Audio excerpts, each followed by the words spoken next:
నోట్ల రద్దు ఎఫెక్ట్ నుంచి ఇప్పటికీ కోలుకోలేదు జనం. ఏటీఎంలో నో క్యాష్ బోర్డులు కామన్ అయిపోయాయి. బ్యాంకులోకి వెళ్తే అష్ట కష్టాలు పడుతున్నారు. సామాన్యుడి బాధ ఎలా ఉంటే పాత 1500 నోట్ల రద్దు తర్వాత కేంద్రం ఖజానా మాత్రం నిండింది. దేశ ఆర్థిక వ్యవస్థకు 5 లక్షల కోట్ల లాభం చేకూరినట్టు ఆర్థిక శాఖ గణాంకాలు చెబుతున్నాయి. నోట్ల రద్దుపై కేంద్రం నిర్వహించిన అత్యున్నత స్థాయి సర్వేలో ఈ విషయం వెల్లడైంది. గత నవంబర్ 8న పాత 1500 నోట్లు రద్దు చేసే వరకు దేశంలో 17.77 లక్షల కోట్ల విలువైన నోట్లు చలామణిలో ఉన్నాయి. అందులో దాదాపు 85% వాటా పాత 1500 నోట్లే. మోదీ సర్కార్ ఈ సంచలన నిర్ణయం తీసుకోకపోతే ఈ ఏడాది మార్చి చివరి నాటికి దేశంలో చలామణిలో ఉన్న కరెన్సీ విలువ 19.25 లక్షల కోట్లకు చేరేది. కానీ తాజా గణాంకాలు అంటే 2017 ఏప్రిల్ నాటికి ఇది 14.2 లక్షల కోట్లు మాత్రమే ఉంది. అంటే పాత కరెన్సీ బ్యాంకుల్లో జమ కాలేదు. పాత నోట్లు రద్దు తర్వాత బ్యాంకుల్లో డిపాజిట్లు భారీగా పెరిగాయి. పాత వసూలు కూడా పెరిగాయి. వచ్చే 2 ఏళ్లలో వ్యక్తిగత ఆదాయ పన్ను రెవెన్యూ రెట్టింపు అవుతుందని కూడా అంచనా. నోట్ల రద్దు తర్వాత జనం కష్టాలు పడ్డ మాట వాస్తవమేనని ఆర్థిక మంత్రి అరుణ్ జైట్లీ కూడా ఒప్పుకుంటున్నారు.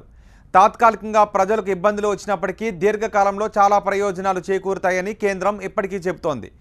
నగదు రహిత లావాదేవీలతో పన్ను ఎగవేతదారులు ఆట కట్టిస్తామనంటున్నారు జైట్లీ. ఐటీ రిటర్న్లు దాఖలు చేసే వారి సంఖ్య కూడా ఖచ్చితంగా పెరుగుతుందని చెబుతున్నారు. మరింత సమాచారం మా ప్రతినిధి మహాత్మా అందిస్తారు. మహాత్మా,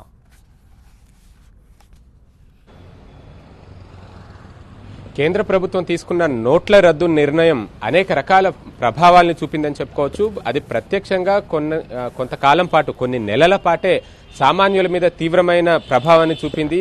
నోట్లు మార్చుకునే క్రమంలో సామాన్యులు అనేక రకాల ఇబ్బందులు ఎదుర్కొన్నారు. అంతేకాకుండా కొన్ని రకాల పరిశ్రమలు అంటే రియల్ ఎస్టేట్ రంగం కావచ్చు, మరికొన్ని రంగాలు కావచ్చు, ఇట్లాంటి రంగాలకు కూడా చాలా ఇబ్బంది ఎదుర్కొన్నారు.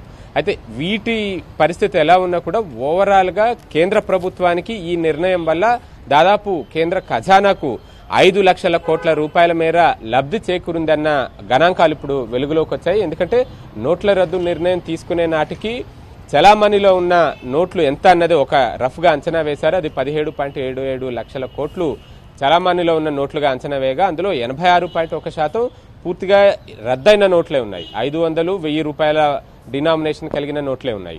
వాటి స్థానంలో కొత్తగా నోట్లు ప్రవేశపెట్టే క్రమంలో తిరిగి ప్రభుత్వానికి ఎంత వెనక్కి వచ్చిందంటే ఆర్బీఐకి పాత నోట్లు ఎంత రిటర్న్ వచ్చాయి అన్నది లెక్కలు వేశారు. ఆ వ్యత్యాసం దాదాపు 5 లక్షల కోట్ల వ్యత్యాసం అన్నది వారికి తేలింది. ఇప్పుడు ఈ 5 లక్షల కోట్లను కొత్త నోట్లు ముద్రించుకునే వెసులుబాటు కేంద్రానికి ఆర్బీఐకి ఉంది. ఈ నిధుల్ని, ఈ డబ్బుని ఇతర అనేక సంక్షేమ కార్యక్రమాలకు, అభివృద్ధి కార్యక్రమాలకు వెచ్చించే వెసులుబాటు కేంద్ర ప్రభుత్వానికి కలుగుతోంది.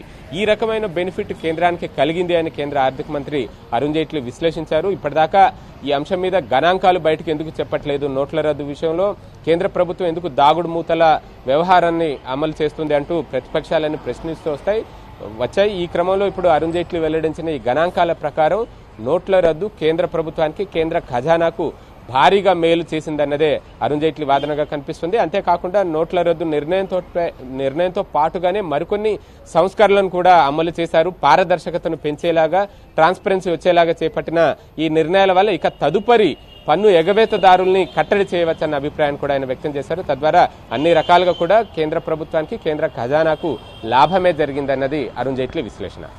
రైట్ మహాత్మా.